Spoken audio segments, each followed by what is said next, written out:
नमस्कार। शाम के अखबारों की चर्चा चाय के साथ। 24 अगस्त है और फिर पानी का इंतज़ार है। 30-35 दिन पानी में बचे हैं और अब पानी के लिए तार तार हो रहा है शहर। घबराहट होने लगी, तालाब सब खाली हैं। आज गर्मी जोरदार रही है बिल्कुल, और दिन में शहर में आज भारी यातायात जाम रहा। क्यों रहा पता नहीं, पर भारी यातायात की अव्यवस्था आज शहर में यातायात जाम इसलिए रहा, मैं बता देता हूँ आपको। सनातनी विधायक गोलू शुक्ला जी ने जो है आज मातृशक्ति कावड़ यात्रा निकाली थी, जो गांधी हाल से शुरू होकर जबरेश्वर महादेव जो है राजवाड़ा के पीछे जो मंदिर है वहां तक की यात्रा निकली थी मातृशक्तियों की, और पूरे शहर को जो है उन्होंने जाम कर दिया था।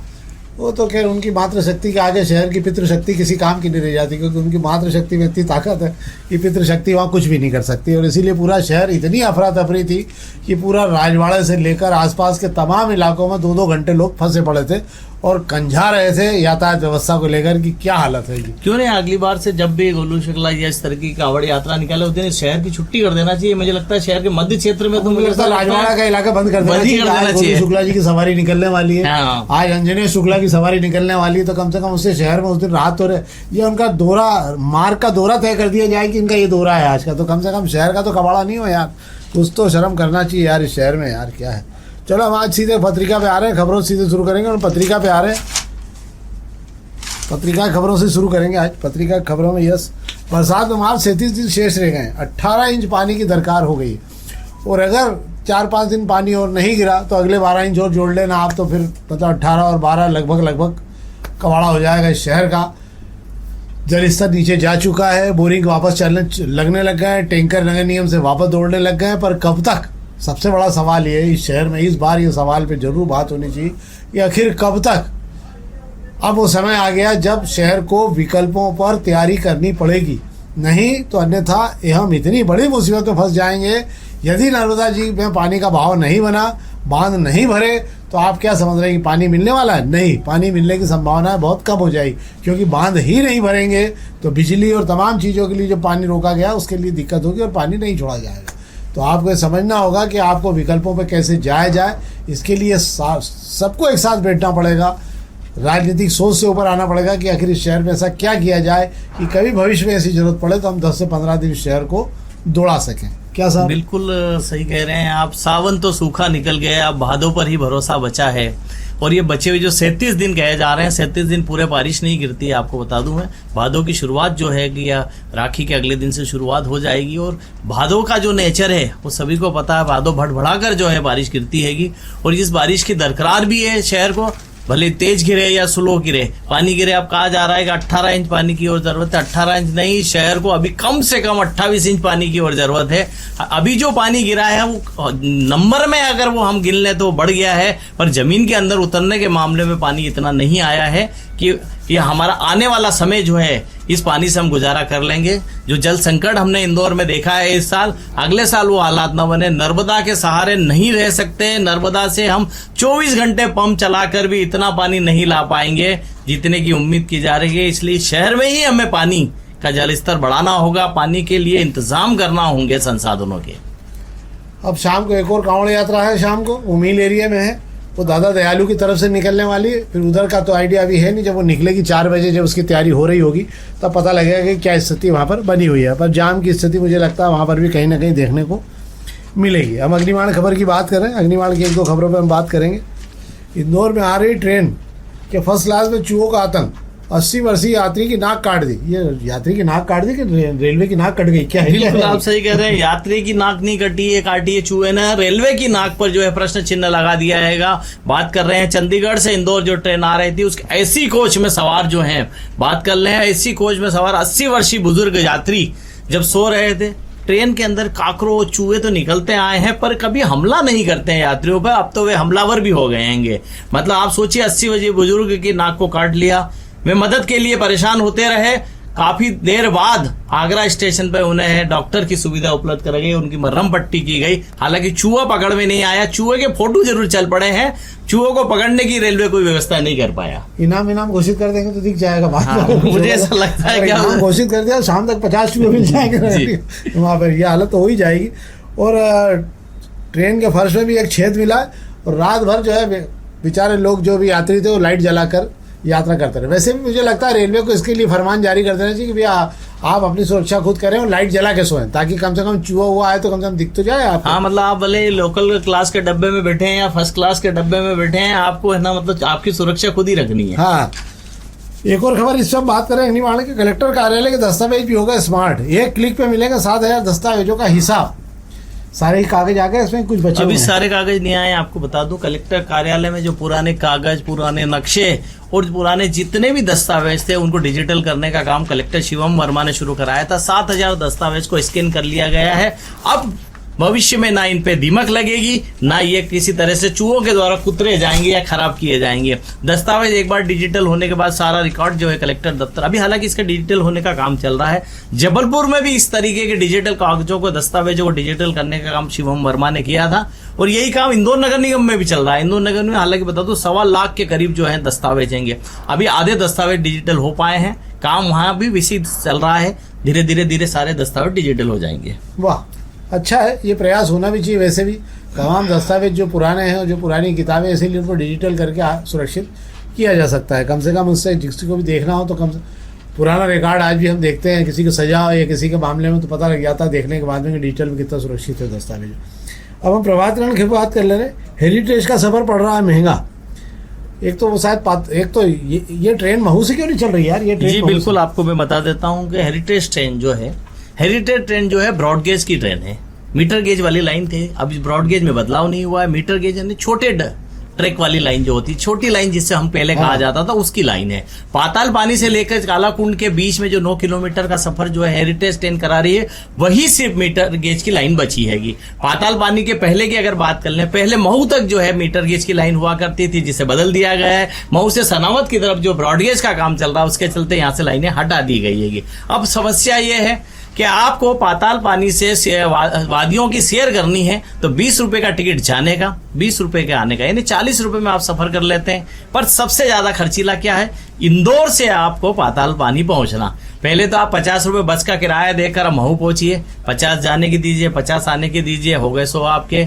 अब वहां से आप ऑटो करिए या कोई टैक्सी करिए। आप टैक्सी से वहां से पाताल पानी तक जाते हैं तो 250 रुपए जाने के लेता है, 250 रुपए आने के लेता है। 500 और 100 ये 600 रुपए तो आपको पाताल पानी तक पहुंचने के लग रहे हैं और 40 रुपए का महज जो आपको टिकट लेना पड़ रहेगा। तो ये सफर कितना महंगा पड़ रहा है ये वही लोग जानते हैं। और इंदौर से कोई सीधी कनेक्टिविटी पाताल पानी के लिए नहीं दी गई है। या तो आप अपने खुद की गाड़ी से जाइए या फिर आप इसे बस में धक्के खाते हुए जाइए। अब ये तो फिर इसमें तो इंदौर के लोगों को हालांकि शौक बहुत है इन सब चीज़ों का, घूमने के लिए कहीं भी चले जाएं, उनके जाने में कोई दिक्कत नहीं है, पर ये बहुत घड़ावन महंगी पड़ रही। मुझे लगता है इंदौर से पाताल पानी के लिए तो ट्रेन चलाई जा सकती है। नहीं चलाई जा सकती, वो भी नहीं चलाई जा सकती। इंदौर से आप महू तक ट्रेन चला रहे हैं, मीटर गेज खत्म हो चुका है, ब्रॉड गेज हो चुका है। महू से पाताल पानी के बीच में जो ट्रेन का रूट था वो भी पूरी तरह से उखाड़ दिया गया है। सनावत के लिए जो नई लाइन ब्रॉड गेज की निकाली गई है वो बड़ी लाइन कर दी गई है। तो फिर इतनी जल्दी क्या थी चलाने की? जब करना था तो फिर कोई बात ही नहीं थी। जीतू यादव जी अंततः भाजपा में तो प्रवेश कर गए थे। आपको मालूम होगा शायद उनका एक बार पार्षद जो क्षेत्र क्रमांक 4 के पार्षद थे, उनसे घमासान युद्ध हुआ था और काफ़ी हल्ला मचा था। इसके बाद में जीतू यादव जी को MIC और भाजपा दोनों से ही बाहर होना पड़ा था। फिर जीतू यादव जी लंबे समय तक जो है वनवास काटने के बाद में दादा दयालु मतलब रमेश मेंदोला के सौजन्य से एक बार फिर वापसी का द्वार खोलकर भाजपा में प्रवेश कर गए। और पिछले दिनों हमने और शेखर जी ने बात भी की थी कि उन्होंने मुख्यमंत्री ने उनकी पीठ ठोक के कहा कि आगे से अच्छे काम करना, मतलब अच्छा काम करने का मौका मिले ही नहीं। क्या है मतलब? जी बिल्कुल, आप सही कह रहे हैं, अच्छा काम करने का मौका मिला, दे दिया है मुख्यमंत्री ने, पर ये नहीं कहा है कि आपको MIC दे रहे हैं वापस। जिस रफ्तार से आपको जो है वापस भारतीय जनता पार्टी में लेके आया 18 महीने के वनवास काटने के बाद में, अभी संगठन चाहता है कि सीधे पार्टी में आने के बाद तुरंत MIC नहीं दी जाए। हालांकि आपको बता दो इंदौर शहर में जिस तरीके की गुटबाजी है, जो गुट इन्हें जीतू यादव को पार्टी में लेकर आया था, दूसरा गुट हावी हो गया कि MIC नहीं दी जानी चाहिए। इस पर संगठन ने भी तय कर दिया है, महापौर को सीधा सीधा कह दिया है कि MIC देनी है 2 नंबर विधानसभा को, उसका हक बनता है, उसका कोटा बनता है, पर जीतू यादव को MIC में नहीं लेना है। रमेश मेंदोला से आप दूसरे पार्षद का नाम ले लीजिए। अब परेशानी है कि रमेश मेंदोला दूसरा नाम देने को तैयार नहीं है, इधर संगठन जीतू यादव को MIC देने को तैयार नहीं है। अब देखना यह होगा कि क्या नए MIC सदस्य 2 नंबर से आता है या रमेश मेंदोला कोई नया पार्षद का नाम नहीं देके MIC नहीं लेते हैं। मुझे लगता है रमेश मेंदोला शायद ही किसी का नाम देंगे वहां से, क्योंकि रमेश मेंदोला की भी जिद है और देना होता तो भी 18 महीने में दे चुके होते। वो 18 महीने का काम ही रहता है उनके पास, 18 महीने का काम का कोई काम वो करते नहीं है। तो उन्होंने जो है रमेश मेहतोला किसी भी हाल में नाम देंगे नहीं। वैसे ही वहाँ एक अनार 100 बीमार वाली स्थिति होगी। इस विवाद में पड़ने से ज़्यादा अच्छा है कि MIC से वो दूरी बना लेंगे। इसी के साथ मुझे ऐसा लगता है शायद एक नया मोर्चा भी अब शहर में खुलता हुआ भाजपा में दिखाई देगा। वक्त बताएगा कि क्या होगा क्या नहीं होगा, पर एक संकेत जो मिल रहा है वो बता रहे हैं। पुराना रिकॉर्ड भी जो है उनका जिस हिसाब से रहा है, मतलब भाजपा की राजनीति जिस हिसाब से वो राजनीति करते रहे, ये दूसरी थी, पहली बार मोर्चा नहीं खुला है, कई बार लगातार ये मोर्चे खुलते रहे। चाहे मानली गौड़ के ज़माने में हो, चाहे मोगे जी के ज़माने में हो, इनके इस प्रकार के मोर्चों में निरंतर सक्रिय रहे हैं। अब हम दोपहर की खबरों की बात कर लें। दोपहर की 2 खबरों पर बात करेंगे। एक तो महंगाई के दौर में बहनों के लिए 121 रुपये में कश्मीर से कन्याकुमारी तक राखी भेजी जा सकेगी। अच्छा प्रयास है ये। और इसके साथ कुछ मिठाई भी देने का है, क्या है साहब? जी बिल्कुल, सबसे अच्छी बात तो ये है कि 121 रुपये में आप कश्मीर से लेके कन्याकुमारी तक कहीं भी राखी भेजिए भाइयों को। इस महंगाई के दौर में मुझे लगता है इससे अच्छा मुनाफे वाली कोई बात ही नहीं है। बाकी सारी चीजें तो आप भूल जाइए, शक्कर महंगी हो गई है, मिठाई भूल जाइए, आप नारियल महंगा है आप भूल जाइए, राखियां महंगी है आप भूल जाइए, बस सबसे सस्ता है भेजना। ठीक है, एक मुझे लगता है एक रेशम की डोर भी भेज दी जाएगी भाई के लिए, इतनी काफी है। सबसे सस्ता अभी तो यही मिल रहा है, और जो पोस्ट ऑफिस जो है मुझे लग रहा है ये सुविधा दे रहा है। हाँ, भाई भी इतनी महंगी मिठाई हो गई कि ना तो बहन खिलाने की स्थिति में रही, ना भाई लेने की स्थिति में रहे। तो क्या कहते हैं, धागे डोरी से ही काम हो जाएगा तो ही बहुत हो जाएगा। रेशम की डोर बहुत सफिशिएंट है। हाँ है। एक और खबर बात कर ले। प्राधिकरण राव में 30 एकड़ में सिटी फॉरेस्ट बनाएगा। 28 करोड़ की लागत से 2 चरणों में इसको पूरा किया जा रहा है ये। और ये एक अच्छा नया फॉरेस्ट भी बन जाएगा। लगातार शहर के आसपास जो वन संरक्षित किए जा रही जमीनें, अब मुझे लग रहा है कि शायद हम 5 से 7 साल बाद में इंदौर शहर के आसपास अच्छा खासा ग्रीनरी माहौल देख सकते हैं। क्यों साहब? जी बिल्कुल, आप सही कह रहे हैं। सिटी फॉरेस्ट बनाने के लिए जो है आईडीए ने पहल की है और जरूरत भी है। आईडीए के पास कुछ जगह भी है और इस तरीके से मुझे लगता है राजेंद्र राठौड़ सरी का कोई जो ग्रीनमैन उन्हें लेकर मुझे लगता है उसे सौंप देना चाहिए जिम्मेदारी, ताकि वो उसकी देखरेख भी कर पाए। सही बात है। ये अलग अलग संगठनों को भी दी जानी चाहिए जवाबदारी। ये सामूहिक महायज्ञ है। जितने लोग आहुति देंगे उतना ज़्यादा लाभ इसका शहर को मिलेगा। अब हम दोपहर के पहले पेज की खबर की बात कर ले रहे हैं। तो पहले पेज की खबरों की 1-2 खबरें। एक तो सेंसेक्स आज 200 अंक चढ़ा है। अमेरिका से जो कोहराम बचा हुआ है तेहरान तक, कि आज उन्होंने जो सबसे बड़ी वित्तीय लड़ाई चालू कर दी है, उसका असर थोड़े दिन बाद 1-2 दिन बाद दिखना शुरू होगा। सोने और चांदी में एक बार फिर गिरावट शुरू हो गई।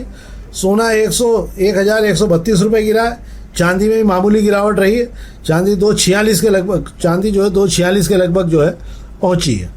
ये तो है सोने और चांदी। रुपया फिर 95 रुपये 71 पैसे, मतलब वो 96 रुपये की तरफ चल रहा है, धीरे धीरे पहुंच जाएगा।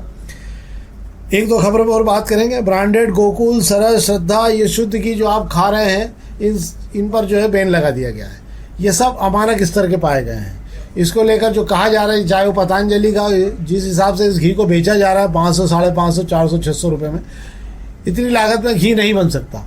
किसी भी हालत में घी बनाए जाने के लिए इससे ज़्यादा पैसा लगेगा।